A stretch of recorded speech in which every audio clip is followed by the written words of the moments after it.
سلام تمامی بچهای با ما، امیدوارم حالتون خوب باشه. امروز یه ویدیو خیلی کاربردی به نظر خودم براتون میخوام ضبط بکنم که به اکثریت افرادی که دارن زبان انگلیسی رو توی دانشگاه یوتیوب دارن یاد میگیرن کمک کننده است. موضوع این ویدیو چیه؟ به همین زودیه که بهتون نمیگم. اگر دوست دارید زبان انگلیسی رو 0 تا 100 یاد بگیرید، اگر دوست دارید که زبان انگلیسی رو به یک نحو دیگه با یک آموزش ساده و جذاب یاد بگیرید، کافیه که پیج ما رو سابسکرایب بکنید، زنگوله رو بزنید که هر وقت ما ویدیو ساختیم اولین افرادی باشید که ویدیو ما رو میبینید. لایک بکنید، برای دوستاتون بفرستید و اگر دوست دارید بیشتر با آکادمی ما در ارتباط باشید، کافیه که به پیج اینستاگراممون سر بزنید. هر روز محتوایی رو براتون قرار میدیم که فکر میکنیم بهتون کمک میکنه و امیدواریم که همینطور هم باشه. امروز حالا میخوام دیگه موضوع ویدیو رو میخوام بهتون بگم. امروز میخوام راجع به اینکه از مبتدی میخوام زبان انگلیسی رو یاد بگیرم چه شکلیه، یک مسیری رو بهت بگم برای توی مبتدی. الان تویی که این ویدیو رو داری میبینی یک فرد مبتدی هستی، نشستی پشت این ویدیو، میخوام بهت بگم مسیری که جلوته به عنوان یک فرد مبتدی چه مسیریه. کل مسیر رو بهت بگم که با چه ترس‌هایی قرار روبرو بشی، با چه اتفاقات منفی قرار روبرو بشی، چه اتفاقات مثبتی قرار رقم بخوره برات و یه سری از نکاتی که باید به عنوان یک زبان آموز، کسی که داره زبان انگلیسی رو به صورت خودآموز یاد میگیره، بدونی. پس اگر دوست داری این نکاتی که بهت گفتم و یاد بگیری، کافیه که تا ادامه این ویدیو همراه من باشی. توی اولین قدم باید بدونی که زبان انگلیسی از چه بخشایی تشکیل شده. زبان انگلیسی رو 4 مهارت اصلی تشکیل میده. این 4 تا مهارت اصلی چیه؟ ببینید، بعضی از مهارت ها هستن ورودی ما و بعضی ها خروجی ما هستن و اکثرا افراد در حال تلاش کردن برای اینن که یک خروجی خوبی رو بدن. اون خروجی رو بیشتر تمرکز میکنن. چرا؟ چون افراد فقط خروجی اونا رو میبینن و زیاد با ورودیشون کاری ندارن. خروجی ورودی چیه؟ راحت بهتون بگم. ما یک سری ورودی ها داریم تو زبان انگلیسی. مثل چی؟ مثل شنیدن، یعنی مهارت لیسنینگ جزء ورودی های ماه. یعنی ما یک سری از لغت ها، صحبت ها، گرامرها، اصطلاحات رو به صورت ورودی وارد مغزمون میکنیم. این جزء مهارت هاییه که وارد میشه. ما توی زبان انگلیسی 4 تا مهارت اصلی داریم. مهارت اصلی یعنی چی؟ مهارت اصلی یعنی لیسنینگ، گوش دادن، اسپیکینگ، صحبت کردن، رایتینگ، نوشتن و ریدینگ، خوندن. 2 تا از این مهارت ها ورودی هن، 2 تاشون خروجی هن. یعنی چی؟ دهنم خوش. مهارت ورودی و مهارت خروجی چه تفاوتایی با هم دیگه دارن؟ مهارت ورودی یعنی اطلاعاتی که ما وارد ذهنمون میکنیم، مثل لیسنینگ، مثل ریدینگ. من موقعی که یه متنی رو میخونم اونو وارد ذهنم میکنم و میشه مهارت ورودی من. و وقتی لیسنینگ، مهارت گوش کردن من، یک مطلب، یک گرامر، یه اصطلاح، یه واژه وارد ذهن من میشه و این میشه ورودی. اکثرا تمامی کسایی که تو قسمت استخدام کار میکنن، مدیر یه مجموعه هستن، به اون خروجی شما کار دارن. مهم نیست براشون اونقدر لیسنینگ قوی داشته باشی، ریدینگ آنچنانی داشته باشی. بیشتر میان نگاه میکنن رایتینگ چطوره، میان نگاه میکنن اسپیکینگ خوبی داری یا. پس اسپیکینگ و رایتینگ خیلی مهمه تو زبان انگلیسی و باید روش تمرکز بکنی. و اگه این اوایل زبان انگلیسی این 2 تا قسمت تمرکز نکنی و بلوک هاشو درست نچینی، خب طبیعتا در آینده به مشکل میخوری و این میشه مشکل تو و کسی دیگه نمیتونه حلش بکنه جز خودت. لازمه و شرط خروجی خوب داشتن ورودی خوبه. من تا موقعی که ورودی خوبی از زبان انگلیسی نداشته باشم نمیتونم خروجی خوبی تحویل بدم. یعنی تا اون موقعی که من 2 تا مهارت لیسنینگ و ریدینگ خوبی نداشته باشم نمیتونم اسپیکینگ و رایتینگمو قوی بکنم. میدونید مثل چی میمونه؟ عین یک آدم میمونه که میخواد بدنسازی بکنه و غذا نمیخوره. نمیگم پروتئینا، اصلا غذا نمیخوره. خب وقتی تو غذا نخوری چطور میتونی اصلا زندگی بکنی؟ چه برسه این که بخوای بدن خودتو بسازی؟ پس قسمت اصلی که باید روش همین اول تمرکز بکنید اون خوندنتونه که ریدینگ خوبی داشته باشید و لیسنینگتون رو قوی بکنید. این لیسنینگ فقط مربوط به این نمیشه که اخبار رو گوش بکنید و متوجه بشید. لیسنینگ خوب یعنی موقعی که یه معلم داره چیزی رو تدریس میکنه خوب گوش بدی، نکاتش رو بفهمی. لیسنینگ خوب یعنی معلم وقتی داره تدریس میکنه یه کلمه جدید میگه سریع بنویسی، سریع ازش بپرسی. این میشه لیسنینگ خوب برای تو مبتدی. برای پیشرفت بعداً یه ویدیو میسازم و راجبش صحبت میکنم. توی قسمت اول میخوام راجب واژه صحبت بکنم، راجب لغات تو زبان انگلیسی. بچه تلاش بکنید از همین ابتدای مسیر یه روتینی رو برای خودتون مشخص بکنید. مثلا دارم بهتون میگم من 5 الی 10 تا توی اولین قسمتاش دارم میگم هر روز 5 الی 10 تا لغت رو بخونم، یعنی 5 الی 10 تا لغت هر روز فیکس برا من باشه و من وقتی صبح بیدار میشم تا موقعی که شب میخوابم 5 تا 10 تا رو حداقل بخونم. هر چقدر جلوتر میرید بیشتر بکنید لغتتون رو. این جزء خیلی مسئله های خیلی مهمه. قسمت دومی که خیلی مهمه توی واژه اینه که این روتینتون رو ول نکنید. قسمت اول گفتم روتین داشته باشید، قسمت دوم اون روتین اولیه و شرط اولیه رو ول نکنید و ادامه بدیدش و فکر نکنید که بعد از یه هفته قرار نتیجه آنچنانی بگیرید. نه آقا، زبان انگلیسی اینجوری نیست که تو یه شب یاد بگیری. درسته مریض میشی میری آمپول میزنی، شب آمپول میزنی صبح خوب میشی، ولی زبان اصلا اینطور نیست. زبان یک موردیه که باید توش قرار بگیری. عین زبان مادری خودت. همیشه من به بچه‌ها میگم یادگیری زبان انگلیسی رو مقایسه بکنید با زبان فارسی یاد گرفتن تو. موقعی که بچه بودید چطور زبان فارسی رو یاد گرفتید، زبان مادری رو یاد گرفتید؟ کلاس بردن شما رو؟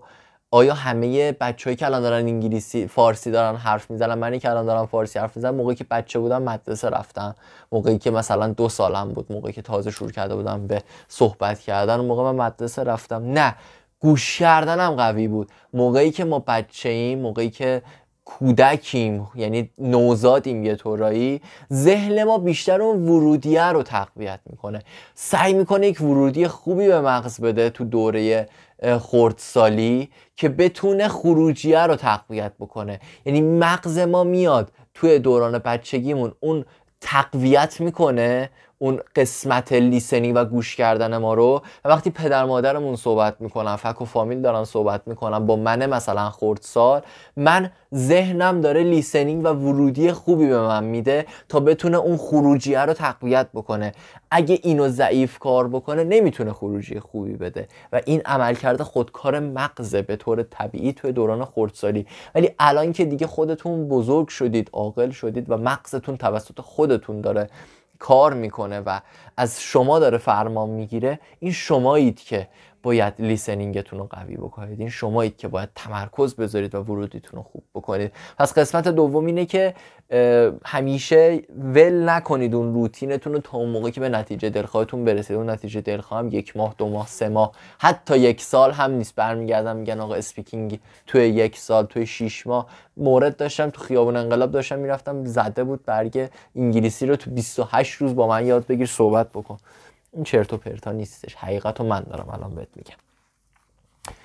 قسمت بعدی تلفظه. موقعی که شرط اول و دوم که میشه یادگیری لغت و استمرار داشتن تو اون یادگیری لغت، اگه این دوتا استپ انجام دادی، استپ بعدیش میشه تلفظ یک لغت.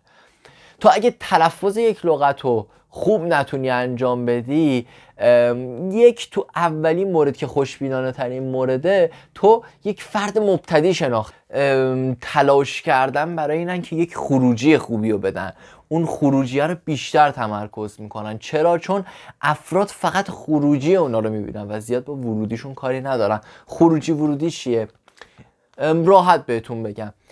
ما یک سری ورودی ها داریم تو زبان انگلیسی، مثل چی؟ مثل شنیدن، یعنی مهارت لیسنینگ جزء ورودی های ماه. یعنی ما یک سری از لغت ها، صحبت ها، گرامر ها، اصطلاحات رو به صورت ورودی وارد مغزمون میکنیم. این جزء مهارت هاییه که وارد میشه. ما توی زبان انگلیسی 4 تا مهارت اصلی داریم. مهارت اصلی یعنی چی؟ مهارت اصلی یعنی لیسنینگ، گوش دادن، اسپیکینگ، صحبت کردن، رایتینگ، نوشتن و ریدینگ، خوندن. دو تا از این مهارت ها ورودی هن، دو تاشون خروجی هن. یعنی چی؟ دهنم خوش. مهارت ورودی و مهارت خروجی چه تفاوتایی با هم دیگه دارن؟ مهارت ورودی یعنی اطلاعاتی که ما وارد ذهنمون میکنیم، مثل لیسنینگ، مثل ریدینگ. من موقعی که یه متنی رو میخونم اونو وارد ذهنم میکنم و میشه مهارت ورودی من. و وقتی لیسنینگ، مهارت گوش کردن من، یک مطلب، یک گرامر، یه اصطلاح، یه واژه وارد ذهن من میشه و این میشه ورودی. اکثرا تمامی کسایی که تو قسمت استخدام کار میکنن، مدیر یه مجموعه هستن، به اون خروجی شما کار دارن. مهم نیست براشون اونقدر لیسنینگ قوی داشته باشی، ریدینگ آنچنانی داشته باشی، بیشتر میان نگاه میکنن رایتینگت چطوره، میان نگاه میکنن اسپیکینگ خوبی داری یا. پس اسپیکینگ و رایتینگ خیلی مهمه تو زبان انگلیسی و باید روش تمرکز بکنی. و اگه این اوایل زبان انگلیسی این دوتا قسمت تمرکز نکنی و بلوک هاشو درست نچینی، خب طبیعتا در آینده به مشکل میخوری و این میشه مشکل تو و کسی دیگه نمیتونه حلش بکنه جز خودت. لازمه و شرط خروجی خوب داشتن ورودی خوبه. من تا موقعی که ورودی خوبی از زبان انگلیسی نداشته باشم نمیتونم خروجی خوبی تحویل بدم. یعنی تا اون موقعی که من دوتا مهارت لیسنینگ و ریدینگ خوبی نداشته باشم نمیتونم اسپیکینگ و رایتینگمو قوی بکنم. میدونید مثل چی میمونه؟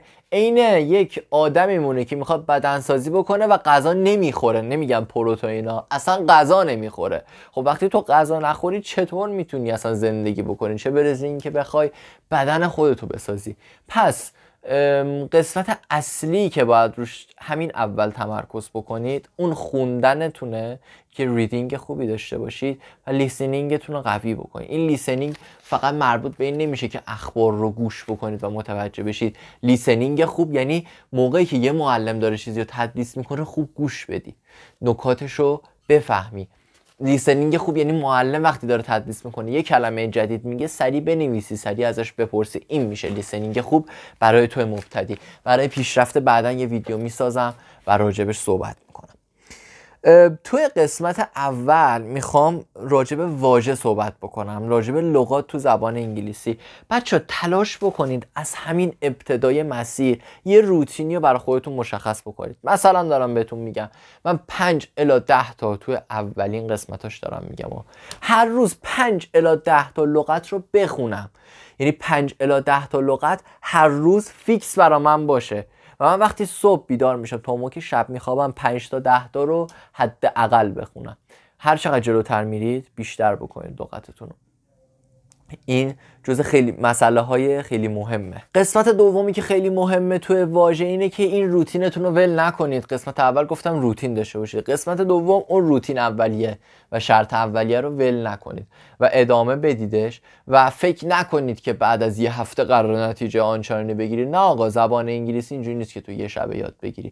درسته مریض میشی میری آمپول میزنی، شب آمپول میزنی صبح خوب میشی، ولی زبان اصلا اینطور نیست. زبان یک موردیه که باید توش قرار بگیری. عین زبان مادری خودت. همیشه من به بچه‌ها میگم یادگیری زبان انگلیسی رو مقایسه بکنید با زبان فارسی یاد گرفتنتون.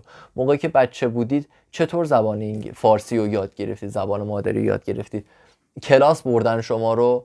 آیا همه بچه‌هایی که الان دارن انگلیسی فارسی دارن حرف میزنن، منی که الان دارم فارسی حرف میزنم موقعی که بچه بودم مدرسه رفتم، موقعی که مثلا 2 سالم بود، موقعی که تازه شروع کرده بودم به صحبت کردن، اون موقع من مدرسه رفتم؟ نه، گوش کردنم قوی بود. موقعی که ما بچه‌ایم، موقعی که کودکیم، یعنی نوزادیم یه طورایی، ذهن ما بیشتر اون ورودیه رو تقویت میکنه، سعی میکنه یک ورودی خوبی به مغز بده تو دوره خردسالی که بتونه خروجیه رو تقویت بکنه. یعنی مغز ما میاد توی دوران بچگیمون اون تقویت میکنه اون قسمت لیسنی و گوش کردن ما رو، و وقتی پدر مادرمون صحبت میکنن، فک و فامیل دارن صحبت میکنن با من مثلا خردسال، من ذهنم داره لیسنینگ و ورودی خوبی به من میده تا بتونه اون خروجیه رو تقویت بکنه.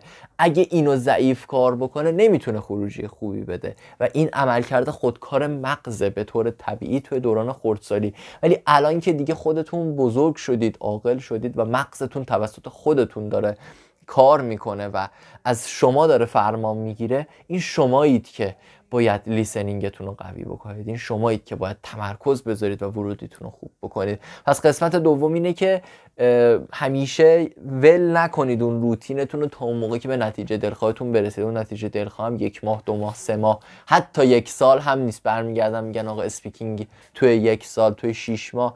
مورد داشتم تو خیابون انقلاب داشتم میرفتم، زده بود برگ انگلیسی رو تو 28 روز با من یاد بگیر صحبت بکن.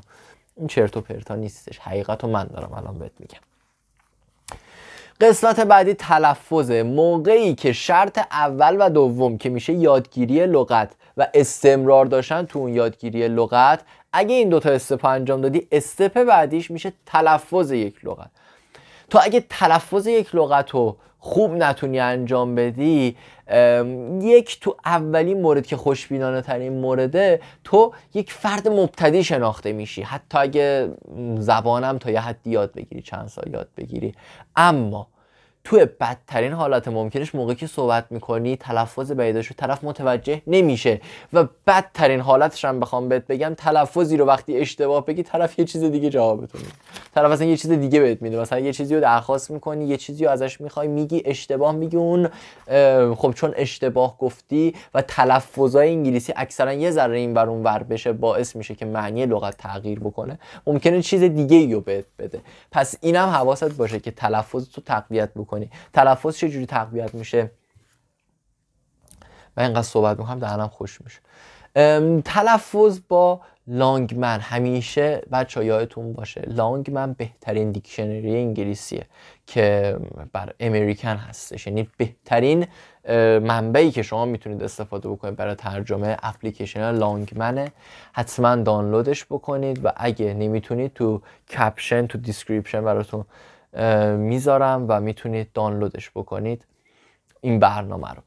حتما دانلود بکنید، رو گوشتون داشته باشید. هر چیزی نیاز داشته، هر کلمه سرچ میکنید، امریکن تلفظ میاره، بریتیش براتون میاره، هم خانواده، متضاد، سینونیم، آنتونیم، دیگه جمله سازی براتون میکنه. خیلی موارد و یوزیج های اون کلمه رو میگه، آقا تو هر موقعیت چه معنی میده.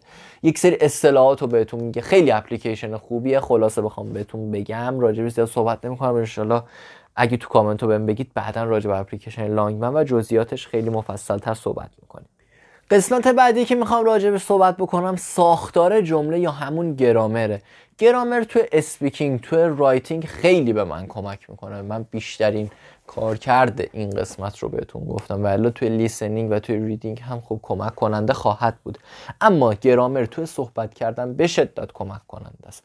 یعنی شما اگر گرامر خوبی داشته باشید، طبیعتاً میتونید بهتر صحبت بکنید، طبیعتاً میتونید طولانی تر صحبت بکنید. چرا؟ مثال میزنم، زبان انگلیسی خیلی راحت، مثال راحت بهتون میزنم، اینجا نیومدم تدریس بکنم.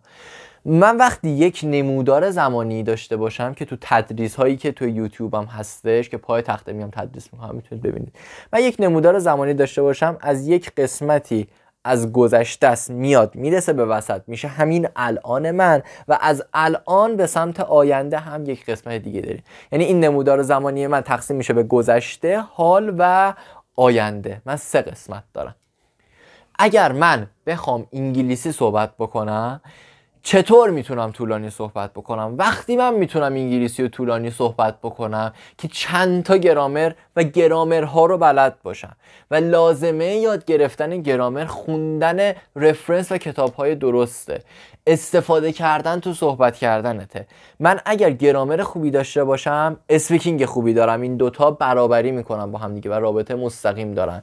چطور من میتونم گرامر خوبی داشته باشم تا اسپیکینگ خوبی داشته باشم؟ وقتی من چند تا گرامر رو یاد بگیرم، گذشته رو کامل یاد بگیرم، حال رو یاد بگیرم، آینده رو یاد بگیرم، میتونم 10 دقیقه صحبت بکنم. چرا؟ چون هم میتونم از گذشتم بگم، هم میتونم از الانم بگم، هم میتونم از آیندهم بگم. اما اگر من گذشته رو نصف بلد باشم، حال رو نصف بلد باشم، آینده رو نصف بلد باشم، خب طبیعتا کارهایی که تو گذشته، حال و آینده من داره اتفاق میفته رو به انگلیسی نصفه میتونم بگم، ناقص میتونم بگم، چون نصف اون قواعد رو بلدم. چون دارم فارسی رو دارم میارم تو انگلیسی، تو ذهن من فارسی شکل میگیره و من به انگلیسی تغییرش میدم. و اگه قواعدم نصفه باشه، خب طبیعتا صحبت‌های من به جای 10 دقیقه نصف میشه و میشه 5 دقیقه. پس گرامر رابطه مستقیمی با اسپیکینگ داره. مهارت شنیداری چرا مهمه؟ چون هر چقدر تو اسپیکینگ خوبی داشته باشی، هر چقدر رایتینگ خوبی داشته باشی، اصلا آقا من میگم زبان رو تمام کردی معلم شدی. تو معلم موقعی که میخوای بری آموزشگاه تدریس بکنی، مدیر اون آموزشگاه موقعی که جلوت میشینه شروع میکنه انگلیسی ازت پرسیدن، یک سری سوالا ازت میپرسه. از TTC گرفته که دورهای TTC که میگذرونی که میشه دوره هایی که حالا تو یاد میگیری چطور باید تدریس بکنی، تا سوالات عمومی که ازت میپرسن رو به انگلیسی میپرسه. و وقتی انگلیسی خوبی و لیسنینگ خوبی نداشته باشی، برمیگردی به طرف میگی What did you say? Could you please repeat again? یه سری جملات این شکلی میگی که خب مدیره تو ذهنش برمیگرده میگه حرف منو متوجه نمیشم، خب طرف دانش آموز متوجه بشه و همونجا رد میشی. لیسنینگ خیلی مهمه. بچه‌ها یادگیری زبان، درسته الان من با لحن صحبت کردنم مطمئنم که الان فکر کردید که آقا من به عنوان یک فرد مبتدی ساخته نشدم که زبان یاد بگیرم. بچه‌ها من خودم میدونم لحن صحبت کردنم انقدر که من همیشه صادقانه صحبت کردم و سعی کردم مطلب درست رو بگم بهتون. همیشه از بدیاش میگم که طرف تو قسمت‌های سخت جا نزنه و نگه من نمیدونستم. خاطر همون شاید الان شما فکر کنید زبان انگلیسی سخته، ولی گفتم اینو انتهای ویدیو بگم. بچه‌هایی که تا الان تا این قسمت ویدیو با من بودن، بچه‌هایی که استمرار دارن برای یادگیری زبان. پس تویی که الان داری ویدیو منو میبینی، مطمئنم همون فردی هستی که زبان انگلیسی رو باید یاد بگیری و لایقشی، که تا الان حرفای منو تحمل کردی و جا نزدی. ببین یادگیری زبان انگلیسی باید با تفریح همراه بشه. یعنی چی؟ زبان انگلیسی یاد گرفتنش سخته چون زبان دومه، چون ذهن من با یک زبان مادری شکل گرفته و الان بخوام یه زبان دیگر رو جایگزین کنم یه ذره سخته براش. اما اگر سخت نگیری و اون رو وارد تفریح بکنی، وارد بازی بکنی، وارد گیمش بکنی، خیلی راحت یاد میگیری. من خودم یه دوست خیلی صمیمی دارم، بخوام بهتون بگم زبان انگلیسیش با من اگر بیشتر از من بلد نباشه، کمتر از من هم بلد نیست. یعنی سطح زبانیمون تقریبا با هم دیگه برابری میکنه. من 9 سال تو آموزشگاه درس خوندم، 9 سال توی 9 سال درس خوندم، 3 سال دوره های حالا مثلا TTC و اینجور داستانا رو گذروندم. طول کشید که حالا اون تجربه تدریس رو به دست بیارم و بعد هم وارد بازار کار تدریس شدم و یک مدرس شدم. تقریبا 12 سال طول کشید. اما این دوست من از بچگی فقط گیم بازی کرده و با گیم بازی کردن زبان انگلیسی یاد گرفته و با هم دیگه سطح برابری داریم. یعنی در حدی که بخوام بهتون بگم که ما حتی میخواستیم یک پروژه از زبان انگلیسی هم با هم شروع بکنیم. انقدر به هم دیگه اطمینان داشتیم. من میدونستم اون آکادمی نرفته و فقط گیم بازی کرده میتونه بیاد و با هم شریک بشیم و زبان انگلیسی رو جلو ببریم و اون هم میدونست که منی که آکادمی خوندم میتونم فرد مناسبی باشم توی بعضی از قسمتایی که حالا شاید یک فرد مثلا دوستم خب حالا مثلا مجوز تدریس اینا نگرفته، خب من تو یک سری از قسمت‌ها میتونم به اون کمک کنم و اون هم تو یک سری قسمت‌های دیگه. طبیعتاً چیزی که شما تو آکادمی یاد میگیرید چیزی نیستش که تو وسط شهر و کشور آمریکا و انگلیس و شهرهای دیگه اتفاق میفته. اون اتفاقات و اون جملاتی که اونا استفاده میکنن همون جملاتیه که تو بازی و گیم هست. اینا رو بهتون گفتم بدونید که زبان انگلیسی با گیم هم میشه یاد گرفت. حالا نه صرفا گیم، شما میتونید این یادگیری زبان رو بیارید تو قالب تفریح. مثل چی؟ مثل فلش کارت درست کردن. اگه حوصله نداری اپلیکیشنه مثلا انکی کارت هست، میتونی از اون استفاده بکنی. یه سری اپلیکیشن ها هستن که زبان انگلیسی بهت یاد میدن، مثلا 504 اپلیکیشن داره، میتونی دانلود بکنی استفاده بکنی. فکر میکنم اون موقع که من زبان یاد میگرفتم لانگمن هم یه سری لغت روزانه داشتش که ازم میپرسید و من اونا رو جواب میدادم. با فلش کارت مثلا لغات رو میتونی یاد بگیری. گرامر رو مثلا میتونی با اپلیکیشن گرامرلی که گرامر تو اوکی میکنه، کرکت میکنه، انجام بدی. یا مثلا میتونی با چت جی پی تی وارد حاشیه بشی و بهش بگی که من میخوام زبان یاد بگیرم و از تو میخوام که در مورد یه موضوع با هم دیگه صحبت بکنیم و بعد از اینکه صحبت کردیم مشکلات و ایرادات منو بگی و اینطوری یک پارتنر مجازی زبان واسه خودت درست میکنی که یه جوری تفریح باشه یادگیری زبانت. و خب اینطوری مطمئناً 2 برابر کتاب و آموزشگاه راحت تر یاد میگیری، چون داری با تفریح داری یاد میگیری و ذهنت راحت تر مطالب رو دریافت میکنه. فکر میکنم تمامی نکات رو بهت گفتم برای تو مبتدی که میخوای خودت زبان یاد بگیری. یه نکته بخوام برای بچه‌ای که آموزشگاه میرن هم بگم، مطمئنا شمایی که دارید این ویدیو رو نگاه میکنید طبیعتا سنتون تو حدی است که این ویدیو رو پیدا کردید و دارید میبینید و به نظر من شما وقتی وارد آکادمی میشید به اون فقط بسنده نکنید و فقط رو اون تمرکز نکنید. فکر نکنید که آکادمی فقط داره زبان شما رو جلو میبره. شما خودتون تصور بکنید به عنوان یک فرد دارید خودآموز زبان یاد میگیرید و در کنار اون آکادمی میرید که مشکلاتتون رو برطرف بکنید، سوالاتتون رو بپرسید و یک سری از مطالبی که تو نمیتونی پیدا بکنی و معلم بهت بگه. این شکلی اگر به آکادمی نگاه بکنی خب طبیعتا نتیجه میگیری.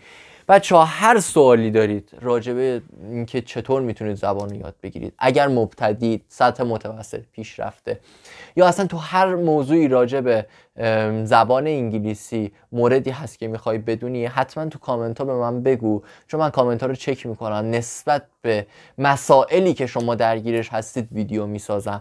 حتما تو کامنت ها با من در ارتباط باشید، کامنت برام بذارید، سابسکرایب بکنید، تمامی این داستانایی که تو یوتیوب هستش رو انجام بدید که چون من بازاریاب نیستم بیام از طریق یوتیوبم حالا بخوام درآمدزایی بکنم. من دارم تدریسمو دارم میکنم، دانشگاهمو دارم میرم و در کنارش محتوایی رو درست میکنم که شما ببینید. حالا من نگاه کردم کجا میتونم بچه‌ها ببینن یاد بگیرن، یوتیوب دیدم مناسبه.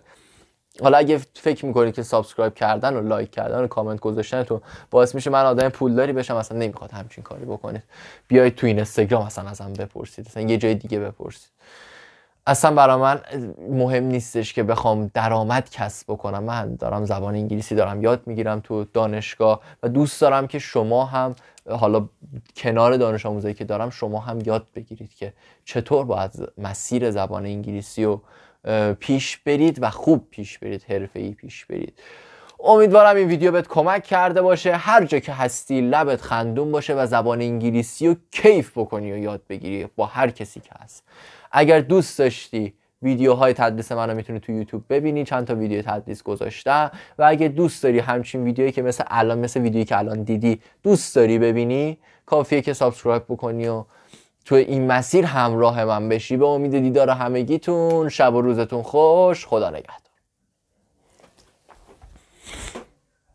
میشی حتی اگه زبانم تا یه حدی یاد بگیری، چند سال یاد بگیری، اما توی بدترین حالت ممکنش موقعی که صحبت میکنی تلفظ بعیدش رو طرف متوجه نمیشه و بدترین حالتش هم بخوام بهت بگم تلفظی رو وقتی اشتباه بگی طرف یه چیز دیگه جوابتون میده، طرف اصلا یه چیز دیگه بهت میده. مثلا یه چیزی رو درخواست میکنی، یه چیزی رو ازش میخوای، میگی اشتباه میگی، اون خب چون اشتباه گفتی و تلفظای انگلیسی اکثرا یه ذره این ور اون ور بشه باعث میشه که معنی لغت تغییر بکنه، ممکنه چیز دیگه ای رو بهت بده. پس اینم حواست باشه که تلفظ تو تقویت بکنی. تلفظ چجوری تقویت میشه؟ من اینقدر صحبت میکنم دهنم خوش میشه. تلفظ با لانگمن، همیشه بچه یادتون باشه لانگمن بهترین دیکشنری انگلیسیه که بر امریکن هستش، یعنی بهترین منبعی که شما میتونید استفاده بکنید برای ترجمه اپلیکیشن لانگمنه. حتما دانلودش بکنید و اگه نمیتونید تو کپشن تو دیسکریپشن براتون میذارم و میتونید دانلودش بکنید این برنامه رو. حتما دانلود بکنید، رو گوشتون داشته باشید. هر چیزی نیاز داشته، هر کلمه سرچ میکنید امریکن تلفظ میاره، بریتیش براتون میاره، هم خانواده، متضاد، سینونیم، آنتونیم، دیگه جمله سازی براتون میکنه. خیلی موارد و یوزیج های اون کلمه رو میگه، آقا تو هر موقعیت چه معنی میده. یک سری اصطلاحات رو بهتون میگه. خیلی اپلیکیشن خوبیه. خلاصه بخوام بهتون بگم، راجعش زیاد صحبت نمیکنم، ان شاءالله اگه تو کامنت رو بهم بگید بعداً راجع به اپلیکیشن لانگمن و جزئیاتش خیلی مفصل تر صحبت میکنیم. قسمت بعدی که میخوام راجع به صحبت بکنم ساختار جمله یا همون گرامره. گرامر تو اسپیکینگ، تو رایتینگ خیلی به من کمک میکنه. من بیشترین کار کرده این قسمت رو بهتون گفتم، ولی توی لیسنینگ و توی ریدینگ هم خوب کمک کننده خواهد بود. اما گرامر توی صحبت کردن به شدت کمک کننده است. یعنی شما اگر گرامر خوبی داشته باشید طبیعتاً میتونید بهتر صحبت بکنید، طبیعتاً میتونید طولانی تر صحبت بکنید. چرا؟ مثال میزنم، زبان انگلیسی خیلی راحت، مثال راحت بهتون میزنم، اینجا نیومدم تدریس بکنم. من وقتی یک نمودار زمانی داشته باشم که تو تدریس هایی که تو یوتیوب هم هستش که پای تخته میام تدریس میکنم میتونید ببینید، من یک نمودار زمانی داشته باشم از یک قسمتی از گذشته است میاد میرسه به وسط میشه همین الان من، و از الان به سمت آینده هم یک قسمت دیگه داریم. یعنی این نمودار زمانی من تقسیم میشه به گذشته، حال و آینده. من 3 قسمت دارم.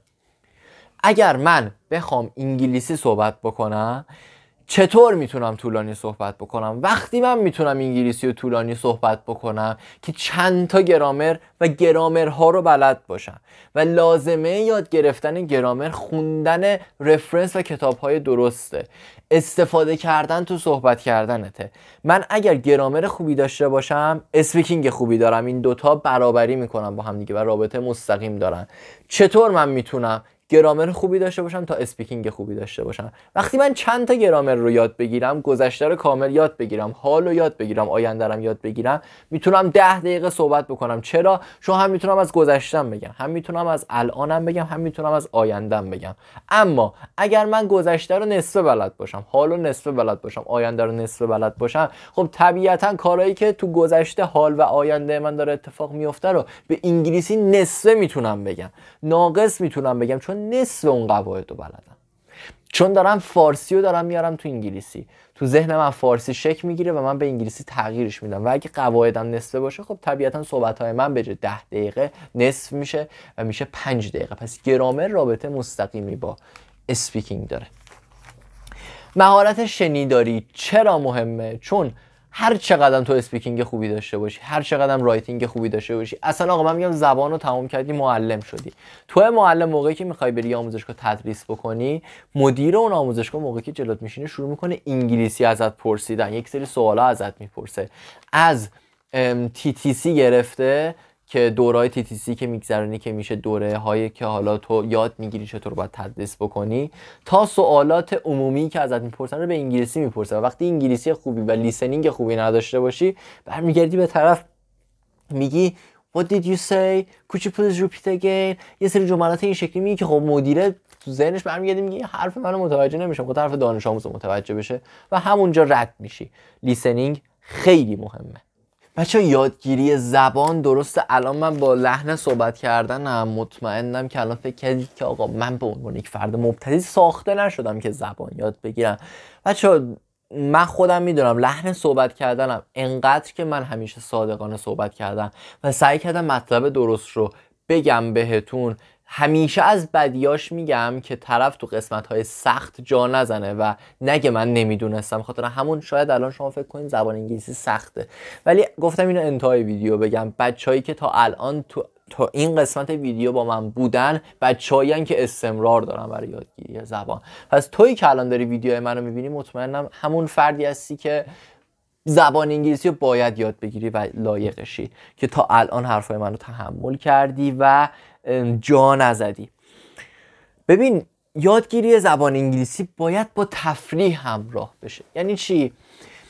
زبان انگلیسی یاد گرفتنش سخته چون زبان دومه، چون ذهن من با یک زبان مادری شکل گرفته و الان بخوام یه زبان دیگر رو جایگزین کنم یه ذره سخته براش. اما اگر سخت نگیری و اون رو وارد تفریح بکنی، وارد بازی بکنی، وارد گیمش بکنی، خیلی راحت یاد میگیری. من خودم یه دوست خیلی صمیمی دارم، بخوام بهتون بگم زبان انگلیسیش با من اگر بیشتر از من بلد نباشه کمتر از من هم بلد نیست. یعنی سطح زبانیمون تقریبا با هم دیگه برابری میکنه. من 9 سال تو آموزشگاه درس خوندم، 9 سال توی 9 سال درس خوندم، 3 سال دوره های حالا مثلا TTC و اینجور داستانا رو گذروندم. طول کشید که حالا اون تجربه تدریس رو به دست بیارم و بعد هم وارد بازار کار تدریس شدم و یک مدرس شدم. تقریبا 12 سال طول کشید.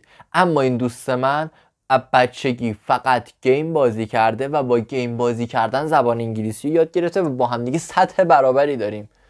یعنی در حدی که بخوام بهتون بگم که ما حتی میخواستیم یک پروژه از زبان انگلیسی هم با هم شروع بکنیم، انقدر به هم دیگه اطمینان داشتیم. من میدونستم اون آکادمی نرفته و فقط گیم بازی کرده میتونه بیاد و با هم شریک بشیم و زبان انگلیسی رو جلو ببریم و اون هم میدونست که منی که آکادمی خوندم میتونم فرد مناسبی باشم توی بعضی از قسمتایی که حالا شاید یک فرد مثلا دوستم خب حالا مثلا مجوز تدریس اینا نگرفته، خب من تو یک سری از قسمت‌ها میتونم به اون کمک کنم و اون هم تو یک سری قسمت‌های دیگه.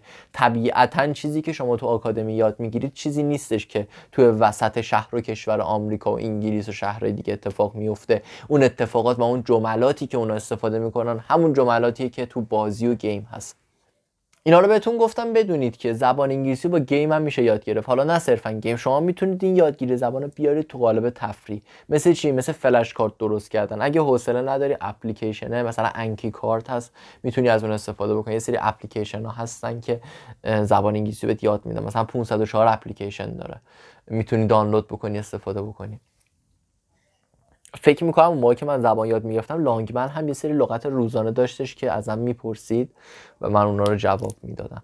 با فلش کارت مثلا لغات رو میتونی یاد بگیری. گرامر رو مثلا میتونی با اپلیکیشن گرامرلی که گرامرتو اوکی میکنه کرکت میکنه انجام بدی، یا مثلا میتونی با چت جی پی تی وارد حاشیه بشی و بهش بگی که من میخوام زبان یاد بگیرم و از تو میخوام که در مورد یه موضوع با هم دیگه صحبت بکنیم و بعد از اینکه صحبت کردیم مشکلات و ایرادات منو بگی و اینطوری یک پارتنر مجازی زبان واسه خودت درست میکنی که یه جورایی تفریح باشه یادگیری زبانت. و خب اینطوری مطمئناً 2 برابر کتاب و آموزشگاه راحت تر یاد میگیری، چون داری با تفریح داری یاد میگیری و ذهنت راحت تر مطالب رو دریافت میکنه. فکر میکنم تمامی نکات رو بهت گفتم برای تو مبتدی که میخوای خودت زبان یاد بگیری. یه نکته بخوام برای بچه‌ای که آموزشگاه میرن هم بگم، مطمئنا شمایی که دارید این ویدیو رو نگاه میکنید طبیعتا سنتون تا حدی است که این ویدیو رو پیدا کردید و دارید میبینید و به نظر من شما وقتی وارد آکادمی میشید به اون فقط بسنده نکنید و فقط رو اون تمرکز نکنید. فکر نکنید که آکادمی فقط داره زبان شما رو جلو میبره. شما خودتون تصور بکنید به عنوان یک فرد دارید خودآموز زبان یاد میگیرید و در کنار اون آکادمی میرید که مشکلاتتون رو برطرف بکنید، سوالاتتون رو بپرسید و یک سری از مطالبی که تو نمیتونی پیدا بکنی و معلم بهت بگه. این شکلی اگر به آکادمی نگاه بکنی خب طبیعتا نتیجه میگیری. بچه‌ها هر سوالی دارید راجع به اینکه چطور میتونید زبان رو یاد بگیرید، اگر مبتدی، سطح متوسط، پیشرفته یا اصلا تو هر موضوعی راجع به زبان انگلیسی موردی هست که میخوای بدونی، حتما تو کامنت ها به من بگو، چون من کامنت ها رو چک میکنم. نسبت به مسائلی که شما درگیرش هستید ویدیو میسازم. حتما تو کامنت ها با من در ارتباط باشید، کامنت برام بذارید، سابسکرایب بکنید، تمامی این داستانایی که تو یوتیوب هستش رو انجام بدید که چون من بازاریاب نیستم بیام از طریق یوتیوبم حالا بخوام درآمدزایی بکنم. من دارم تدریسمو دارم میکنم، دانشگاهمو دارم میرم و در کنارش محتوایی رو درست میکنم که شما ببینید. حالا من نگاه کردم کجا میتونم بچه‌ها ببینن یاد بگیرن، یوتیوب دیدم مناسبه. حالا اگه فکر میکنید که سابسکرایب کردن و لایک کردن و کامنت گذاشتنتون باعث میشه من آدم پولداری بشم، اصلا نمیخواد همچین کاری بکنید. بیایید تو اینستاگرام اصلا ازم بپرسید، اصلا یه جای دیگه بپرسید. اصلا برای من مهم نیستش که بخوام درآمد کسب بکنم. من دارم زبان انگلیسی دارم یاد میگیرم تو دانشگاه و دوست دارم که شما هم حالا کنار دانش آموزایی که دارم شما هم یاد بگیرید که چطور باید مسیر زبان انگلیسی رو پیش برید و خوب پیش برید، حرفه‌ای پیش برید. امیدوارم این ویدیو بهت کمک کرده باشه. هر جا که هستی لبت خندون باشه و زبان انگلیسی رو کیف بکنی و یاد بگیری با هر کسی که هست. اگر دوست داشتی ویدیوهای تدریس منو میتونی تو یوتیوب ببینی، چند تا ویدیو تدریس گذاشتم و اگه دوست داری همچین ویدیویی که مثل ویدیویی که الان دیدی دوست داری ببینی، کافیه که سابسکرایب بکنی و تو این مسیر همراه من بشی. به امید دیدار همگیتون، شب و روزتون خوش، خدا نگهدار.